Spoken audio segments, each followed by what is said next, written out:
Chapter 8. Lie, Caitlin thought, but she felt sure he could detect a lie. She also felt sure the truth might kill her. Nothing to do but take the offensive. Do you want me to be? Is that what you want? For it all to happen again? A veil like spiderweb seemed to fall over his grey eyes, taking out their dark brightness. He even pulled back a fraction. Caitlin stayed on the attack. I don't think you meant to hurt that girl. I think you loved her. He stepped back even farther. What was her name? Caitlin said. To her surprise, he answered. Iris. She was just a kid. We were both kids. We had no idea what we were doing. And she was there because she was psychic. His lip curled. Not psychic enough, he quoted, as if giving Kate the answer she was expecting. Stark bitterness was in his eyes. She didn't have enough whatever. Life force, bioenergy, whatever it is that makes people psychic and keeps them alive.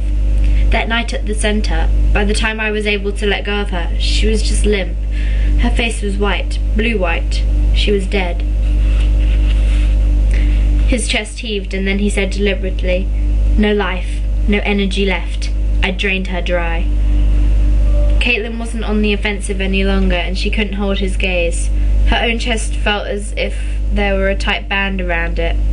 After a moment she said quietly, You didn't do it on purpose. Didn't I? He said. He seemed to have conquered whatever emotion had possessed him. He was breathing easily again. When Kate looked up, she saw his grey eyes were no longer bitter, or even shielded. They were empty. The people at the centre had a different idea, he went on. When I realised she wasn't breathing, I called for help.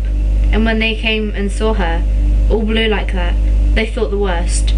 They said I'd attacked her. They said I tried to force her, and when I couldn't, I killed her. Kate felt a wash of pure, dizzying horror. She was glad there was a wall behind her. She let her weight rest on it, and only then she realised she'd shut her eyes. I'm sorry, she whispered, opening them. Then trying to find some comfort, she said, Rob was right. What Joyce is doing is important for the world. We all need to learn how to control our powers. Gabriel's face twisted. You believe that country boy stuff, he said with utter contempt. Caitlin was taken aback. Why do you hate Rob so much? Didn't you know? The Golden Boy was there, in Durham. They practically worshipped him. Everything he did was right.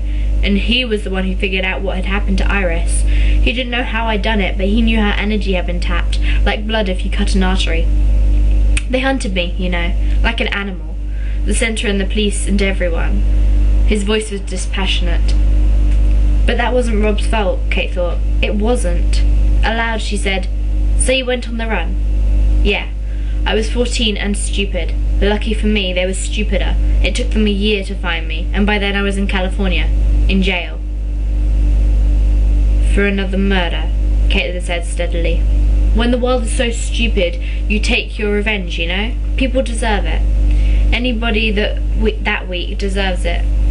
The guy I killed tried to mess with me. He wanted to shoot me over the $5 in my pocket. I got him first. Revenge, Caitlin thought. She could picture the parts of the story Gabriel hadn't told. Him running away, not caring what happened to him, not caring what he did, hating everything, the universe, for giving him his power, the stupid, weak people in the universe for being so easy to kill, the centre for not teaching him how to control his gift, and himself, especially himself. And Rob, the symbol of someone who'd succeeded, whose powers brought only good, who was in control, who still believed in something. He's an idiot, Gabriel said, as if reading her thought.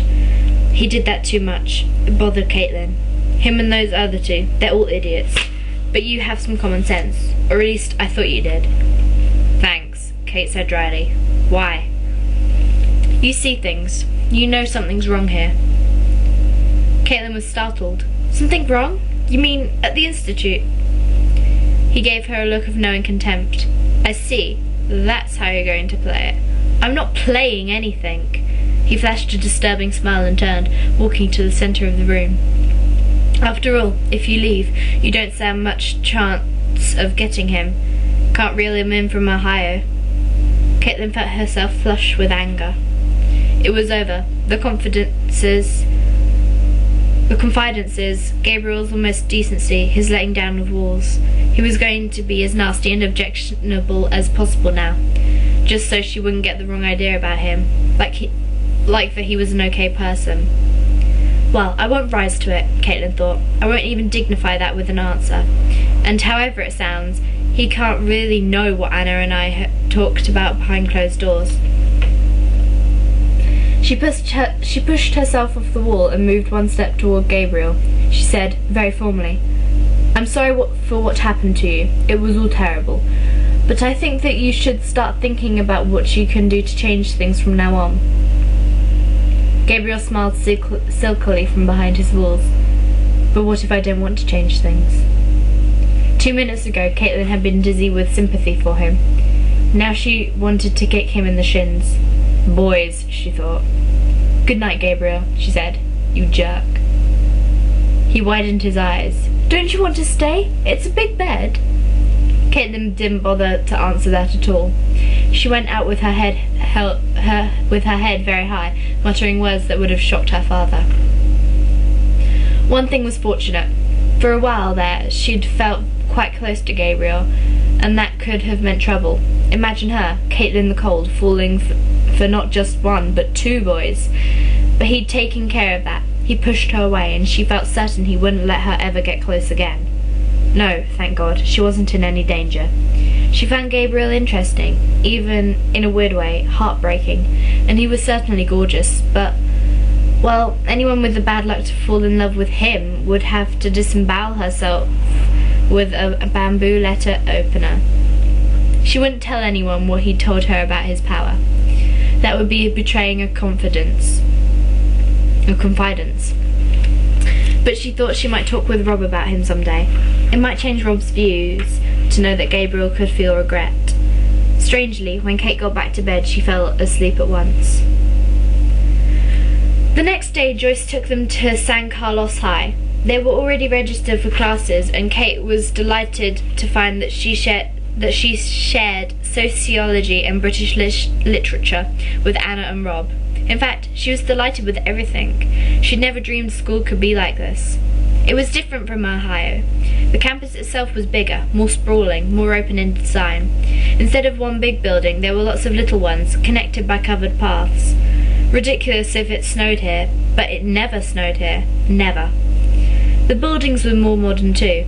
Less wood, more plastic. Smaller rooms with more crowding. No brick, no peeling paint, no wheezing furnace. The students seemed friendly. Rob's blonde good looks had something to do with that, Caitlin thought. He was clearly a high-status, desirable boy, and he ate lunch with her and Anna and Lewis. Kate could see the glances from other girls shot at their table. Anna was clearly high status too, because she was beautiful, not at all nervous, and she didn't seem to care if anyone approached her. By the end of lunch, several girls had come by offering to show the newcomers around. They stayed to chat. One mentioned a party on Saturday. Kate was very happy. The thing she worried most about was explaining why she and the others were living together.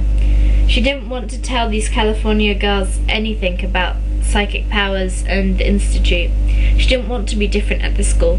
She wanted to fit in. But fortunately, Lewis took care of that. Between snapping pictures of the girls, he grinned and said that a nice old man had given them a lot of money to go to school here.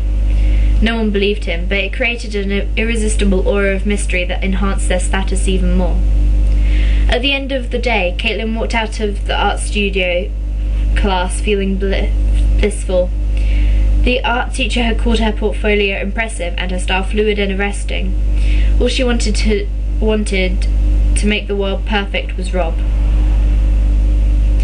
Gabriel, of course, didn't associate with anyone and ate lunch alone.